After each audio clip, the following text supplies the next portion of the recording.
घटना नहीं वैसे ये 12:17 के करीब जी है आ जो दुकान आप पिछे देख रहे हैं इस Abhishek son of Sudarshan Kumar Abhishek son of Sudarshan Kumar आ जोड़ा उन्हें को एक पटाका सीगा क्रैकर सीगा ते उन्हें इस वाले प्लाट के पहला चलाने की कोशिश की सलाबा होने करके फायर नहीं किया।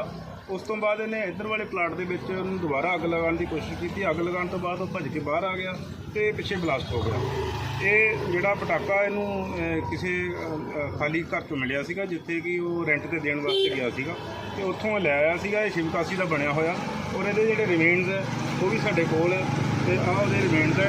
कोई भी किसी तरह की कोई वारदात नहीं हैगी और ये शौकिया तौर पर ही उन्हें जो ब्लास्ट किया है और ये बिल्कुल वो एग्री भी कर गया इस गल और इस गल की वीडियो असी जल्दी ही रिलीज़ कर देवांगे। तो जोड़े साडे कैमरे लगे हुए सिक्योरिटी कैमरे मानयोग MLA साहब के घर के आले दुआले उन्होंने सिक्योरिटी कैमरा सारी वारदात सर वैसे इन्हें किहड़ी खुशी दे विच पटाका चलाया नहीं दस्सिया ने नहीं उदा ही इन्हें शौकिया तौर पर भी चलो पटाका पिया चलो चला दिंदे आ। किसी के घर गया है किराए ते अच्छा जी किराए ते दवांदा दी खुदी दुकान हैगी आ। अच्छा जी उत्थे जदों दिखाण गया ते उत्थे पटाका पिया होया सीगा जी उत्थों ये चुक के ले आया जी जिद्दां SP साहब ने तुहानूं दस्सिया अगे वो फिर उस हिसाब नाल इन्हें जिहड़ा कहंदा सिटा ये निकलिया भी इहदे पिछे कोई आतंकी घटना नहीं नहीं कोई आतंकवादी घटना नहीं है कोई वारदात नहीं है। ये सिर्फ एक नॉर्मल इंसीडेंट है जी लाइफ का जो कोई बच्चे जिदा बजा लेंदे ने पटाका उसी तरह पटाका बजाया और कोई नहीं कर।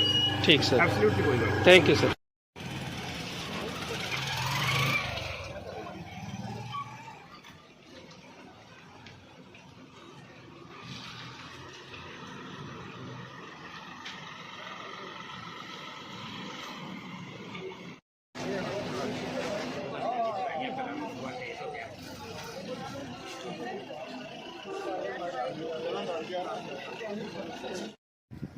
बेटा वो मिला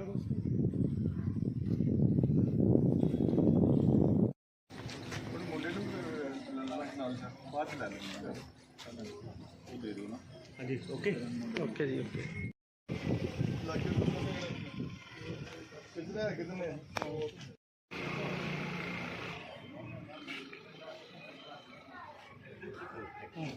चलो